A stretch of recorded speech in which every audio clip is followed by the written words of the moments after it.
This is a post from a Chinese national saying, you guys are all blaming China, you're blaming us, but it's really your own fault, and America now needs a revolution. They rob you blind and you thank them for it. That's a tragedy. That's a scam. That's why I'm saying this right now. Americans, you don't need a tariff. You need a revolution. For decades, your government and oligarchs only ship your job to China. Not for diplomacy, not for peace, but to exploit cheap laborers. And in the process, they hollowed out your middle class, crushed your working class, and told you to be proud while they sold your future for profit. I'm not gonna lie, as a middle class worker, sometimes I used to think, man, what the hell is happening, man? Like, why is it so hard to save? Why is it so hard to jumpstart? Man, we're supposed to be in the middle class doing things, and we're working 50, 60 hours a week. We're trying to raise families, trying to do this shit, and I'm like, man, I can't even save like how I want to save. You ever felt that way? And yes, China made money, but we used it to build roads, lift millions out of poverty. You should. Fund healthcare, raise living standard. We reinvested in our people. My family also benefited from it. What did your oligarchs do? They bought yachts, private jets, mansions with golf course driveways. Probably did. They manipulate the market, dodged tax, and poured billions into endless wars.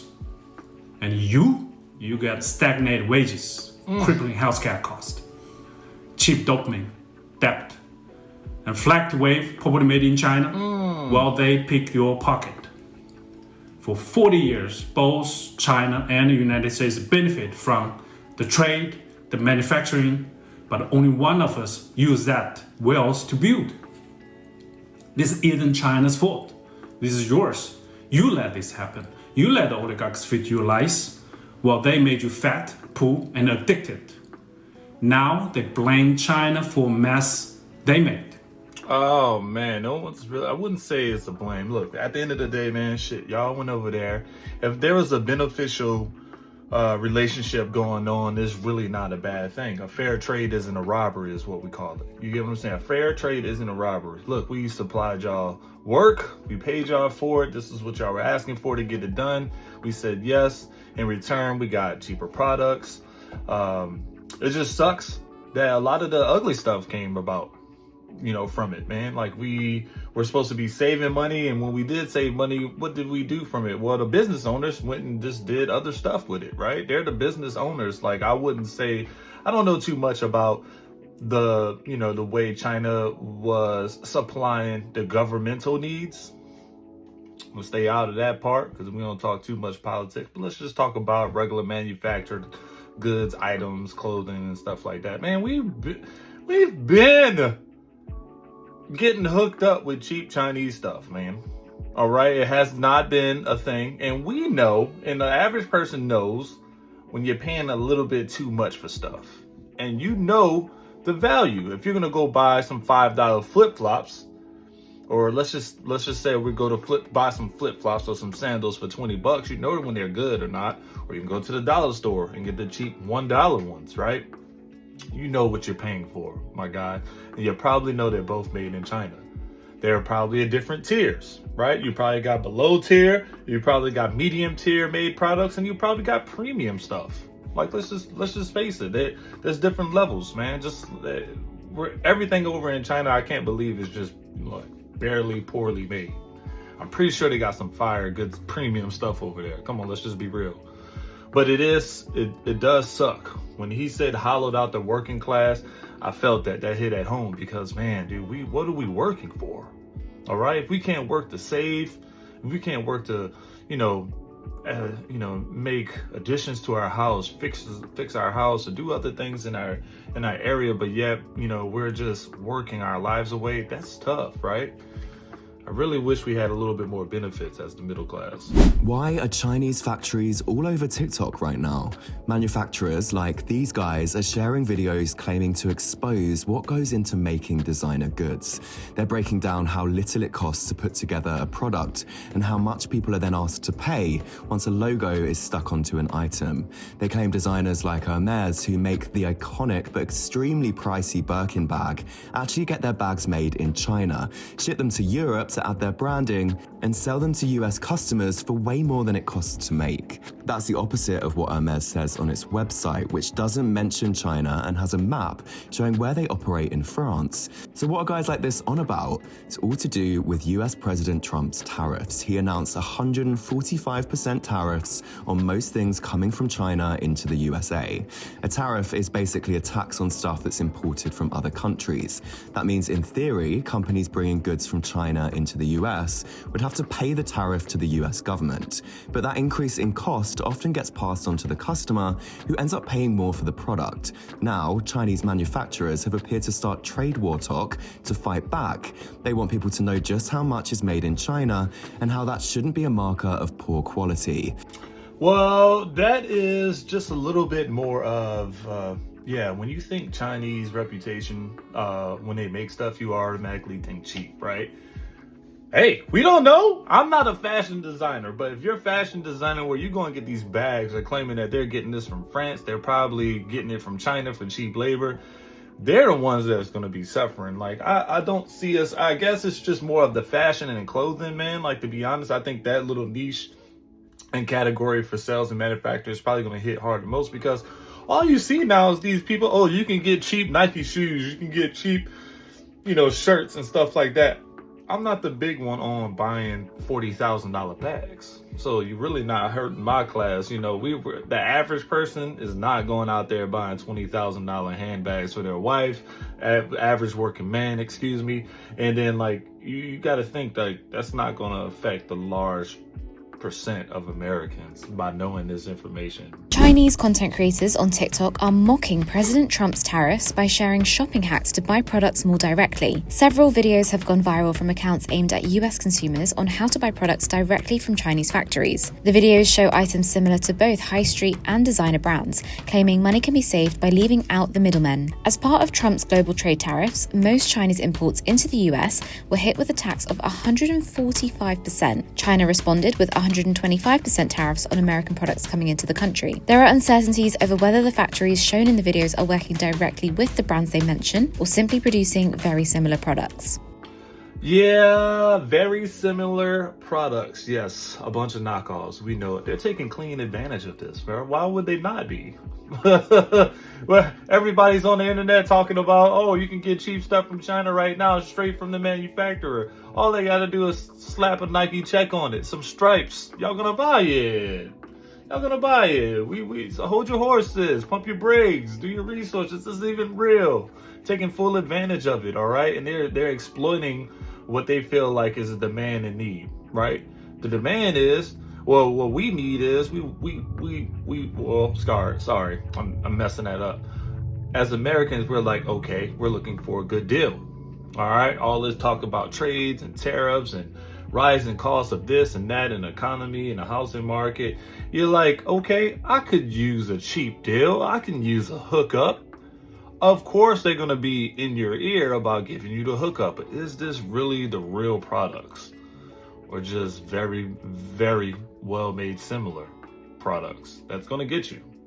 The average person probably wouldn't know if you had fake Air Force Ones or fake Jordans or fake Lululemon on, to be honest with you. If they're made pretty good. Who's really up on somebody's butt cheeks looking at a Lululemon logo? Like, let's just be honest. People who say China makes cheap crap are looking for cheap crap. Due to the size of the Chinese manufacturing industry, there is an abundance of cheap crap. I buy heaps of premium stuff. That's what I'm saying.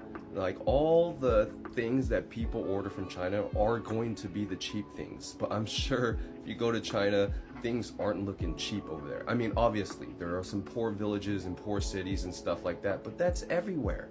You know what I mean? Like, just look in the US. There's a lot of places like that. My brother was talking about this one place in Indiana called Gary, Indiana, where the income was like 10,000 or 15,000 or something, the average income, and it was like $10 minimum wage or $9 minimum wage still. So it's everywhere in countries, all right? But we're talking about the innovations and stuff that they have in China that are actually of premium quality, and there's lots of it, you know. Just most people are inclined to order cheap stuff from like Temu and then just pass it off as, oh, China only does this type of stuff. But we don't really know exactly. There are probably a small percentage of people that know China has premium stuff, but like I said before in this video, I can't really believe that all they make is cheap stuff. They probably have some good stuff out there. We just don't know how to get hold of it. We probably have to pay a lot more, or you know, a lot more than what we were hoping for, you know. And then you gotta talk about shipping. Then you gotta talk about waiting. You know, how long do I wait to get this from China? 30 days, 60 days? I ordered a pack of shirts one time. It took 63 days. A 3-pack of shirts. I could have just went somewhere else. So there's also all those type of things, but I can't really believe that China just makes cheap stuff. They're probably keeping the goods themselves. Now look, bro, I don't know if it's just me, but China's spilling all the beans. They not even saying nothing new. If you don't know that everything we do / use is coming from China, bro, what are you paying attention to? You supposed to notice that, like elementary school, bro. You check the tag, made in China. You look for a pencil, made in China. A paper, made in China. It get weird whenever you see it's made in America or made somewhere else.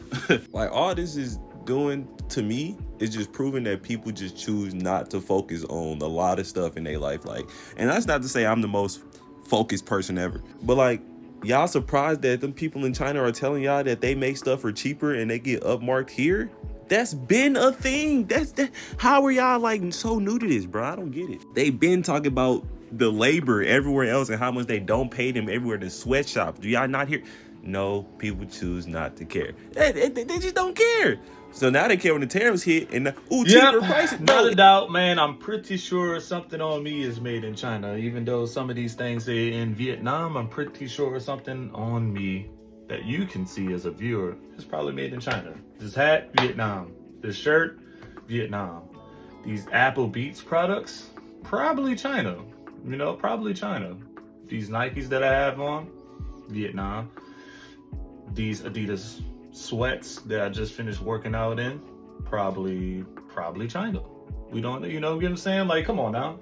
We know what time it is. This ain't something new. They're trying to market to, it's just a hot thing to talk about. It's tariffs. It's just clothes, man. Hook me up with some damn electronics or something. Something that's going to save me major dollars. I'm not talking about a damn shirt that I already got one of, you know. Give me some a real hookup. If everything's made cheap in China, we already know that, man. Someone said that a while ago. You know this growing up. All right.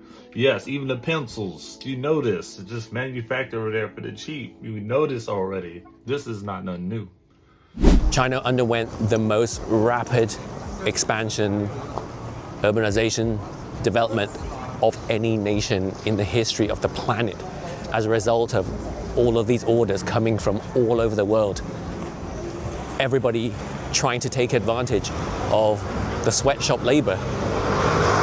But as China's economy continued growing, people's cost of living started rising, and they started demanding higher wages.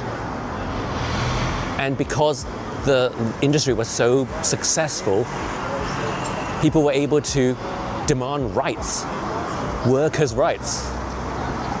And as a result, the cost of production in China started escalating rapidly to the point where it was no longer that profitable for Western companies.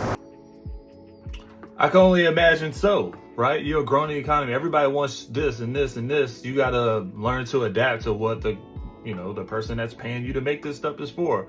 All right, these factories get it more technology. They get advanced. All right, these workers like, dude, I'm just tired of building all this stuff for this much. Like, can we get more? All right, the price around the world of eggs and groceries and other clothing, I'm pretty sure is coming up. Building new roadways and all this type of stuff. As their local economy grows, their city economy grows, I'm pretty sure they're going to be asking for more money. Not to mention healthcare and all this other stuff. Man, they're probably getting to a point where it's not super profitable. You get what I'm saying? They're probably making some money. Don't get me wrong. They probably still are making money. But it's not like to the extreme of which people were just pouring over there 40 years ago. Like, I really feel like that's really catching up. Their local economy, the advancement in their communities and all these other things, what people want, what people are more exposed to. There are probably people out there with families like, man, I want family benefits. It's the right thing to do, right? Especially if you're working 50, 60 hours, right? And if China says they're about their people like they said they are, they're probably doing that for them, just like the dude in the first clip. We really don't know that because we're not there. We're not spending our lives there, but one can just put 2 and 2 together and be like, yeah, that makes sense. That's probably what's happening, you know? Oh, we are about this close to someone standing up in the middle of a brunch rant about capitalism and saying, you know, I don't think we give communism a fair chance. Like, take a look around. TikTok gets threatened with a ban, and what do people do? They don't say, oh, maybe I should, like, reclaim my time and go touch grass and, I don't know, be a human. No, they say, oh, let me just jump on this app Red Note like it's some type of revolution. Like, really think about that. In order to stick it to the man, they went and posted the same lame TikToks to an app with more data collection and less security regulation. Then there's this whole tariff situation with China. A video goes viral on this app that shows that a $200 hoodie can literally be made for $4, and now all of a sudden everybody's a budget conscious economist. Wait, you mean the corporations are actually overcharging us to maximize profit? Like, yes, comrade, welcome to the class struggle. Which most of us already knew that anyways, but the next thing you know, everyone's bulk ordering these $2 gadgets from some China warehouse as if it's some type of underground rebellion. It's not consumerism, it's a statement. And can we talk about this delusion that just because something is cheap that it's a good deal? Like, no, Kevin, that $3 Bluetooth speaker that you bought from some Chinese warehouse is not the technological revolution that you think it is. Man, she is spitting game, man. Just be honest with you. Come on now. Everybody wants to save money. Everybody's going to take this little hype and take it to the next level and think that they're saving money. Man, these dudes are probably sending you the worst of the worst, bro. Bulk. They're sending you bulk for cheap. They're getting off their overstock on you, dude. Like that, they are milking what is going on with this social media hotness, this trend, and milking the hell out of it. Why would I blame them? I pretty much would probably do the same. If I got all this overstock, things are slowing down, and I have a way to get off of it. Even if I take a loss, at least I'm not losing 100%. You get what I'm saying? I'm gonna still sell this, hopefully at cost, but at least it keeps my shop running. At least I have some money to pay the bills. At least I have money to pay my people and take care of my family. Like, they're probably doing all that. Come on now. And if y'all don't know, bro, like, if you really don't know, I came across some stuff, man. Dude, the way people sell things overseas, especially in China, bro, like, they are well advanced. They are well advanced on how they market to their consumer. I mean, you got to take some time out and just go look. Just Google how Chinese influencers market to consumers. Man, like this, bro, it's amazing. It will blow your mind away. Just take the time out and take a look. But nonetheless, yes, all right, at the end of the day, it was a beneficial trade for one point. And now that Donald Trump has said, hey, man, I need to save America some money. You know, I'm going to go ahead and take this business approach. This is what America needs. We need to take back some of these billions of dollars that we've been shipping off across the world, you know, helping people that we don't have, you know, really have the means for, because what? Like, we keep taking it from the American dollar and just stretching it thin. And then who pays the price? People who works 50, 60 hours a week, who are getting demolished, that, you know, can't even save. Like I said, still living check to check, trying to figure out how they're going to feed their kids, you know, and the only way to do that is to go drive DoorDash an extra 20 hours a week to grab something that they, you know, to fill the refrigerator up. It's crazy. It's really crazy. I'm really just trying to figure out where I fit in as just an average consumer in this big old world of you know, tariff wars and all this other stuff that's going on, but only one can tell, man. So I appreciate you guys. Go ahead and like the video, sub. I'll see you on the next video.